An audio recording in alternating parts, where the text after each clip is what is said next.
నమస్తే welcome to India now news. ఇక detail చూస్తే చిలకలూరిపేట దగ్గర జరిగిన సభలో వైసీపీ గురించి కానీ జగన్ గురించి కానీ ప్రస్తావించని మోడీ ఇది దేనికి సంకేతం? తెలకపల్లి రవి రాజమండ్రి రాజపేట సభలలో మోడీ వైసీపీ ప్రభుత్వాన్ని విమర్శించాడే గానీ జగన్ పేరును ఎక్కడ ప్రస్తావించలేదు. ఇది దేనికి సంకేతం? తెలకపల్లి రవి 5వ ఫేజ్ ఎన్నికల సందర్భంగా మీడియాకి ఇచ్చిన ఇంటర్వ్యూలో అటు అమిత్ షా గానీ ఇటు నడ్డా గానీ ఒరిస్సాలో గెలుస్తున్నాం, బెంగాల్లో అధిక సీట్లు సాధిస్తున్నాం అన్నారే కానీ నితీష్ కుమార్ పేరు ప్రస్తావించారే గానీ ఏపీలో తమ కూటమి గెలుస్తుందని కానీ చంద్రబాబు పేరును ఎక్కడ ప్రస్తావించకపోవటం కానీ దేనికి సంకేతం? ఏపీలో కూటమి గెలవబోదని జగన్తోనే తమకు అవసరం ఉందనే దానికి సంకేతమా? తెలకపల్లి రవి ప్రస్తావించారు.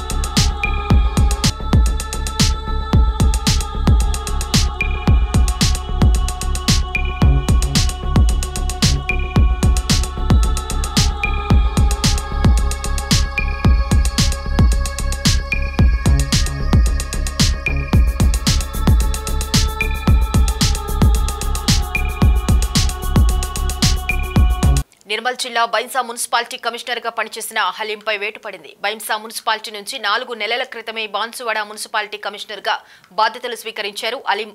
బైంసా మున్సిపాలిటీలో కమిషనర్ గా పనిచేస్తున్న సమయంలో ప్రభుత్వ నిబంధనలు ఉల్లంఘించి అక్రమ నియామకాలను నియమించుకోవటమే కాకుండా ప్రభుత్వ ఆదేశాలను బేఖతారు చేస్తూ మున్సిపాలిటీ నిబంధనలు తుంగలు తొక్కి ఇష్టారాజ్యంగా భవనాల నిర్మాణాలకు అనుమతులు ఇవ్వటం, ప్రభుత్వ అక్రమ స్థలాలకు అనుమతులు ఇవ్వటంతో పాటు పలు అవినీతి అక్రమాలకు పాల్పడినట్లు వచ్చిన ఆరోపణపై ఉన్నతాధికారులు విచారణ చేపట్టారు.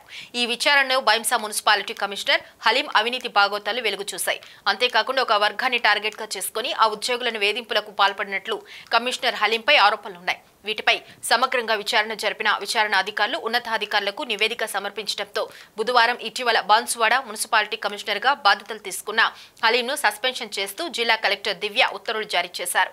ఈ విషయంపై బాన్సువాడ మున్సిపాలిటీ కమిషనర్ హలీం వివరణ కోరగా తనపై వేటు పడింది, వాస్తవమని అంగీకరించారు. తనపై పడ్డ వేటుపై న్యాయస్థానం నుంచి స్టే తీసుకురావడం జరిగిందని ఆయన వెల్లడించారు.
నిర్మల్ జిల్లా బైంసా పట్టణ మున్సిపల్ ఆఫీస్ కార్యాలయం నందు ఏసీబీ సోదాలో municipal commissioner Venkateswarlu, bill collector Sagar Bhainsa పట్టణ పురాణా బజార్ కు చెందిన లాలా షరీఫ్ రాజేష్ వద్ద నుండి అతని ఇంటి పర్మిషన్ కొరకు 30,000 లంచం తీసుకుంటుండగా పట్టుబడ్డారు.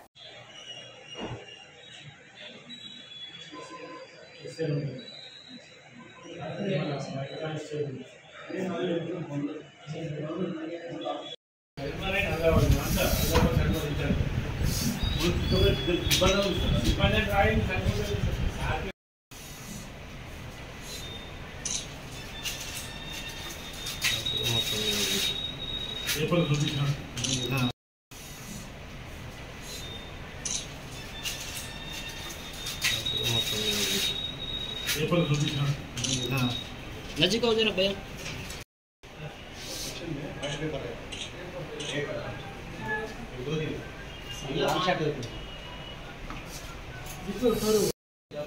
వాళ్ళ క్లోజ్ ఫ్రెండ్ అది దాంట్లో కమిషనర్ ఇన్వాల్వ్మెంట్ లేదు, ఎవరిది లేదు. ట్యాక్స్ 30,000 ట్యాక్స్ కడుతున్నారు.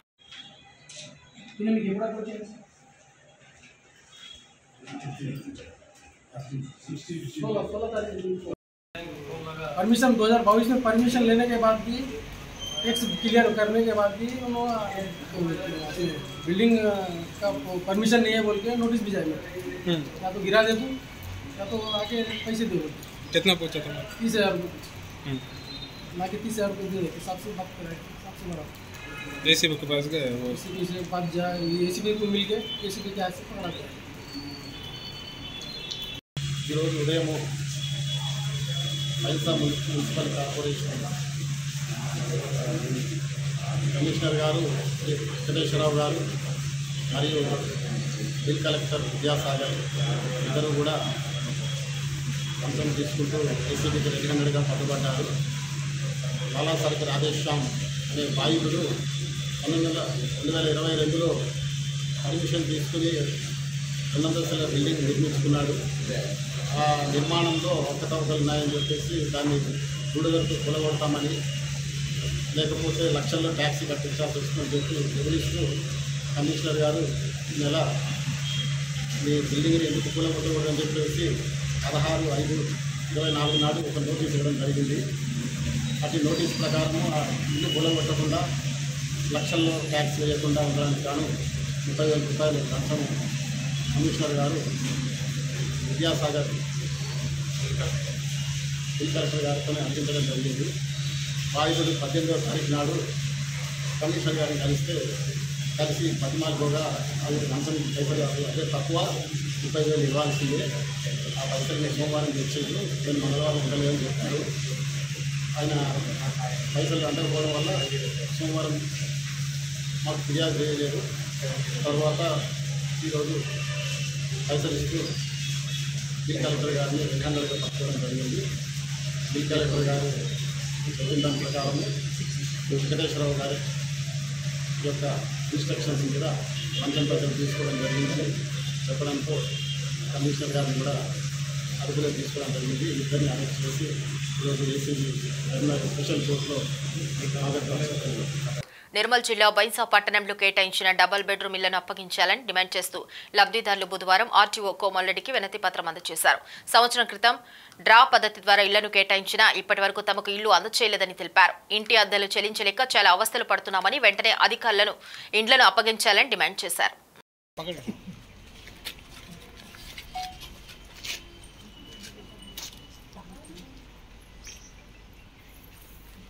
बोले हमको 10 तारीख को अगर उन्होंने फैसला नहीं करे तो हम 12 तारीख को है ना हम उनके डबल बेडरूम में हम घुस जाते, डायरेक्ट हम वहाँ जाते. 8-9 साल हो रहा అని ఇస్తలేరు మాకు.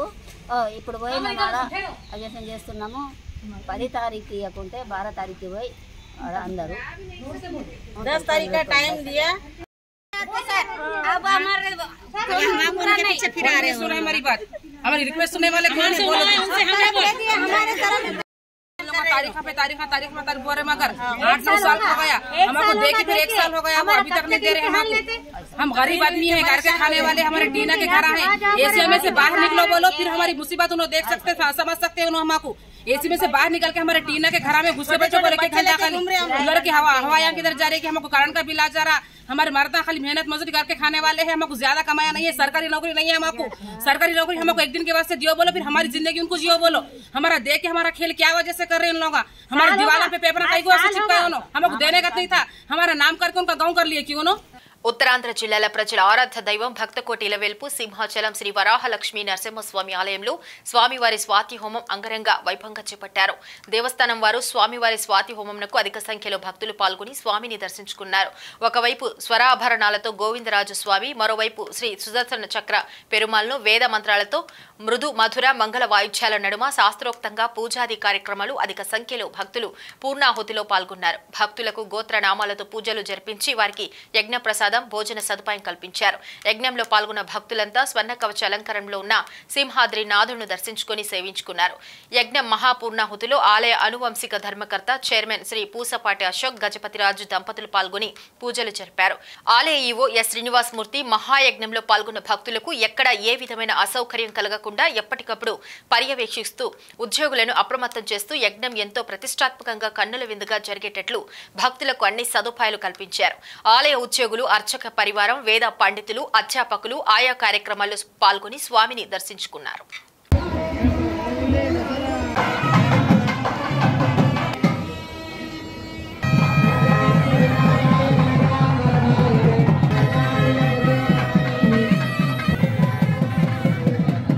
సమాధినాథాయనమ. మేము విశాఖపట్నం సీతందారి నుంచి వచ్చాం. నా పేరు సత్యనారాయణ, సైంటిఫిక్ ఆఫీసర్ వర్క్ చేస్తున్నాను. స్వాతి హోమంకి ఇదివరకు చాలాసార్లు పార్టిసిపేట్ చేసాం. కానీ ఈరోజు స్వాతి హోమం స్పెషల్. స్వామి జన్మ నక్షత్రం, చతుర్దశి యాజ్ వెల్ స్వాతి నక్షత్రం చాలా బాగా పెర్ఫామ్ చేశారు ఇక్కడ. ఎస్పెషల్లీ ఈఓ గారు వచ్చిన తర్వాత స్పెషల్ ఇంట్రెస్ట్ తీసుకుని బాగా కండక్ట్ చేస్తున్నారు ఇటువంటి ప్రోగ్రామ్స్ అన్నీ. రేపు పౌర్ణమి చందన సమర్పణ. ఈ ముందు రోజు గుమ్మడి ఆకారంలో దర్శనం చేసుకోవడం యాజ్ వెల్ స్వామి హోమంలో పార్టిసిపేట్ చేస్తూ నాకు చాలా హ్యాపీగా ఉందన్నమాట. ఇంతకు ముందు ఎన్నడూ కూడా నేను చాలా ఇదివరకు పార్టిసిపేట్ చేశాను. ఇన్సైడ్ ఇంత లార్జ్ స్కేల్లో లేదు, around 25 to 50. Now it is around 500 people participated. I'm very happy about this. Simhachalam దేవస్థానం యాజమాన్య వారికి మా కుటుంబం తరపున హృదయపూర్వక అభినందనలు తెలియజేస్తున్నాము. ఈరోజు నా పేరు ఎస్వి నాయుడు, మా మిస్సెస్ పుష్ప నాగజ్యోతి దంపతులిద్దరికీ ఈరోజు పెళ్లి రోజు. ఈ శుభ సందర్భంగా ఈ కార్యక్రమానికి పాల్గొన్నందుకు మేము ఎంతో రుణపడి ఉన్నాము.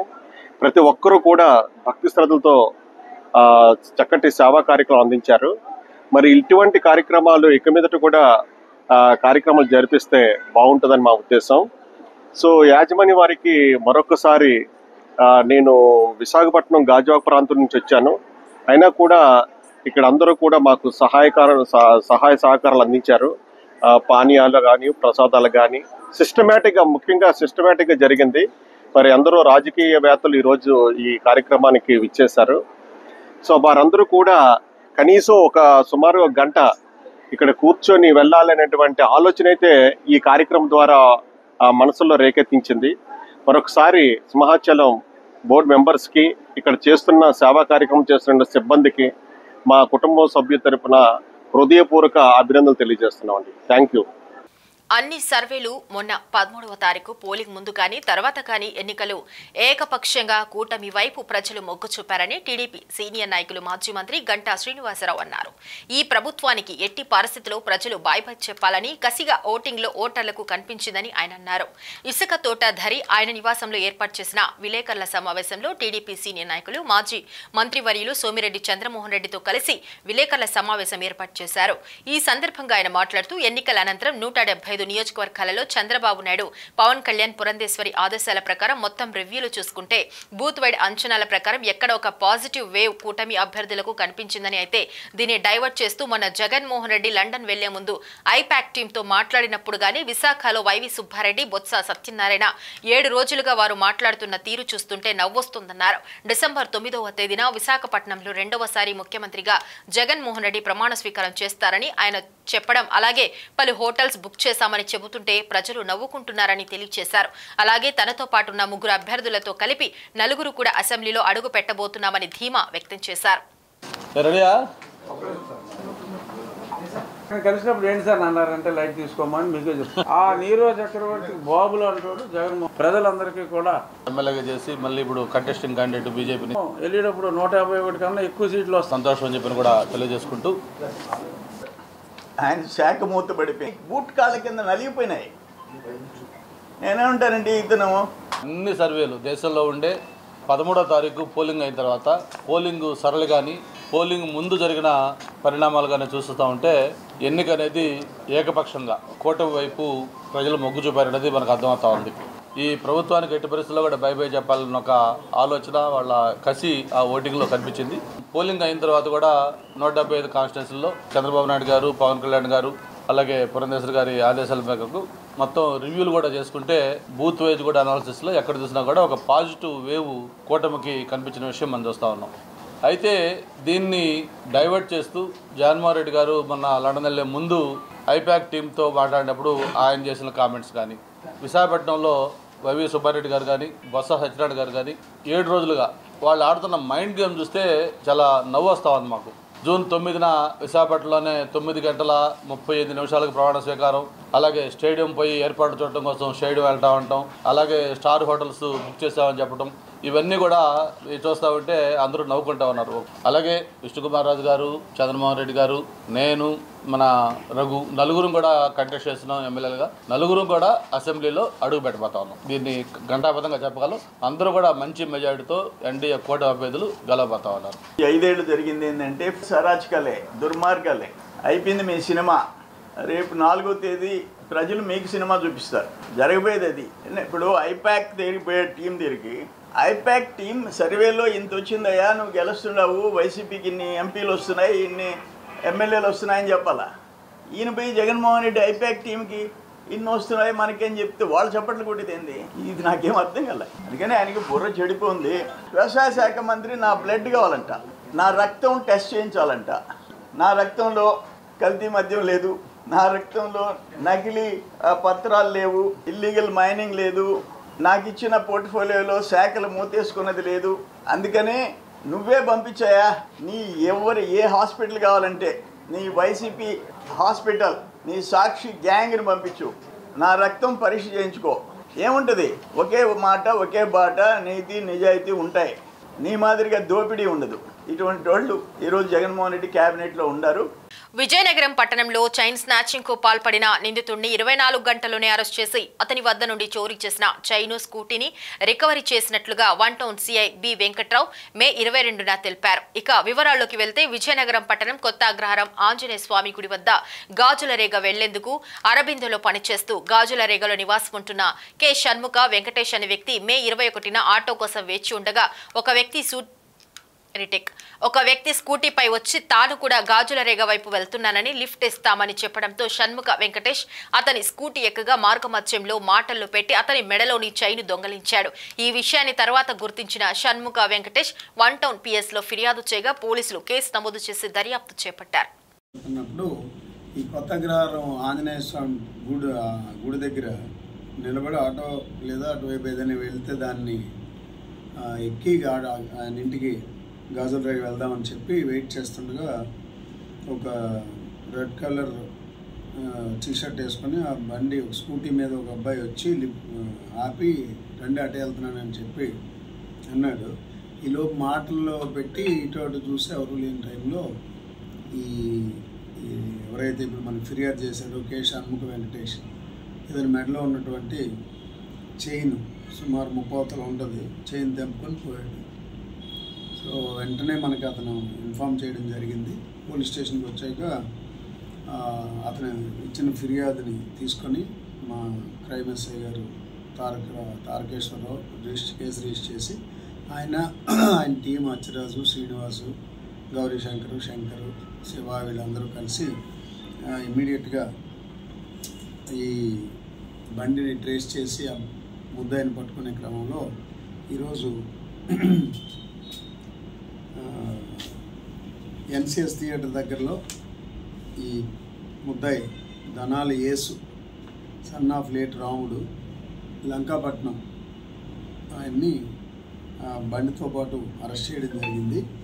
అరెస్ట్ చేసి అతని దగ్గర నుంచి ఇంటాక్ట్ ఈ చైన్ని రికవర్ కూడా చేయడం జరిగింది. అతన్ని అరెస్ట్ చేసి రిమాండ్కి పంపిస్తున్నాం. సో దయచేసి ఎవరైనా ఎర్లీ మార్నింగ్ కానీ అర్ధరాత్రి దాటిన తర్వాత కానీ ఎవరైనా బండ్ల మీద లిఫ్ట్ ఇస్తామన్నా ఏదన్నా అలాంటప్పుడు కొంచెం ఎందుకైనా మంచిది బండి నెంబరు, ఒకవేళ ఆటో అయితే ఆటో నెంబరు రికార్డ్ చేసుకుంటే మనకి చాలా వరకు ఉపయోగపడుతుంది. అలా కాకుండా అయితే మీరు బండి ఎక్కి దింపేస్తారు కదా, టౌన్లోనే కదా అనుకుంటే కాదు. కొంతమంది బ్యాడ్ హ్యాట్స్ ఉన్నారు. వాళ్ళు ఈ రాత్రిపూట 1 గంట తర్వాత ఎర్లీ అవర్స్లోనూ తిరుగుతున్నారు. సో వీళ్ళు అక్కడక్కడ మనకి సెల్ ఫోన్ లాక్కి వెళ్ళటం ఇలాంటివి కూడా సంఘటనలు జరుగుతున్నాయి. మనం పట్టుకొని చాలామందిని అరెస్ట్ చేయడం కూడా మీ అందరికీ తెలిసిందే. కాబట్టి దయచేసి నైట్ ట్రైన్కి వచ్చిన వాళ్ళు కానీ లేదా దేనికైనా వచ్చిన వాళ్ళు ఏదో ఆ టైంలో ఎవరైనా వెళ్తుంటే ఆపి ఎక్కేస్తే ఇంటికి వెళ్ళిపోవచ్చు కదా అని ఆశతో ఎక్కేస్తే మాత్రం ఒక్కోసారి కొంతమంది వ్యక్తుల వల్ల ప్రమాదం జరిగే అవకాశం ఉంది. కాబట్టి సో ఎక్కాల్సి వచ్చింది అని అంటే ఖచ్చితంగా బండి నెంబరు, ఆటో నెంబరు రికార్డు చేసుకోండి. లేదన్నప్పుడు ఎక్కపోవడం మంచిది. సో జాగ్రత్తలు తీసుకోవాల్సిందిగా కోరుచున్నాం. ఈ ముద్దాయిని ఇమీడియట్గా కొన్ని గంటల్లోనే పట్టుకున్నందుకు మా పై అధికారులు అందరూ కూడా ఎస్ఐ గారిని వాళ్ళ టీంని అభినందించడం జరిగింది. దుష్ట శిక్షణ శిష్ట రక్షణ మహావిష్ణువు ధరించిన అవతారంలో ఒకటి నరసింహస్వామి. మనిషి శరీరం సింహం శిరస్సుతో ఉన్న నరసింహస్వామి జయంతి వైశాఖ శుద్ధ చతుర్దశి రోజు జరుపుకుంటారు. ఈ రోజు శ్రీ మహావిష్ణువు రాక్షసుడైన హిరణ్యకశపుడిని సంహరించి ధర్మాన్ని నిలబెట్టాడు. అందుకే ఈ ప్రత్యేక దినాన్ని వేడుకగా జరుపుకుంటారు. శ్రీ మహావిష్ణువును నారసింహుడిని ఆరాధిస్తారు. నరసింహుడి ఉద్భవం కశ్యప మహర్షి దితి అసుర సంధ్యలో ఒకటైన ఫలితంగా రాక్షస లక్షణాలతో జన్మించాడు. హిరణ్యకశిపుడు సోదరుడైన హిరణ్యాక్షుడిని విష్ణుమూర్తి వధించడంతో అప్పటి నుంచి సోదరుడిపై ప్రేమతో విష్ణువుపై ద్వేషం పెంచుకున్నాడు. హిరణ్యకశిపుడు ఆ పంతంతోనే ఘోర తపస్సు ఆచరించి బ్రహ్మ నుంచి వరం పొందాడు. ఆకాశం మీద కానీ భూమి మీద కానీ పగలైనా రాత్రైనా మనిషి కానీ జంతువు కానీ ఎలాంటి అస్త్రాల వల్ల తనకు మరణం లేకుండా వరం కోరుకున్నాడు. తప్పనిసరి పరిస్థితిలో సరే అంటాడు. బ్రహ్మ అప్పటి నుంచి లోకాలను శాసించడం మొదలు పెట్టాడు. హిరణ్యకశిపుడు శ్రీహరిపై వైరం పెంచుకున్న హిరణ్యకశిపుడు విష్ణు భక్తిలో మునిగి తేలే లీలావతికి జన్మించిన వాడే ప్రహ్లాదుడు.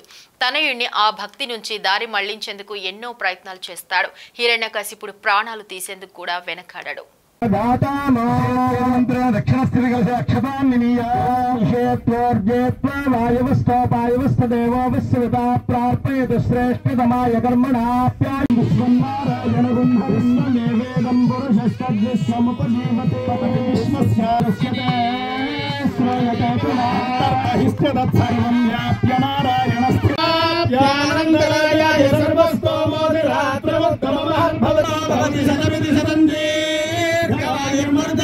అర్హత ఎవరికీ ఉండదు.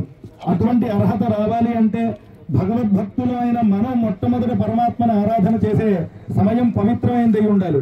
అటువంటి పవిత్రమైన సమయంలో మనందరం ఆరాధన చేస్తే వచ్చిన భక్తులందరినీ కూడాను మనందరం కూడాను వాళ్ళకి ఏదైతే అవసరమో అదంతా తీర్చే అర్హత స్థాయి పరమాత్మ మనందరికీ ఇస్తాడు. అటువంటి సంధ్యా సమయంలో ఇక్కడ ఆయురారోగ్య సిద్ధయే గురుణాం సాధకేంద్రాణం పంచకాల వృతాత్మనాం అశేషపుత్ర మిత్రాణం మిత్రాణాయ సర్వదా అవిఘ్నమద సంజాస్తు దీర్ఘమాయుష్యమస్తునః సమాహితమనశ్చాస్తు ఓం సప్తాస్యా సంవర్ధయః వస్త్రోపవస్త్రార్థం పుష్పం సమర్పయామి. ఆరణ్యాని గ్రామ్యాశ్చయే శ్రీమతే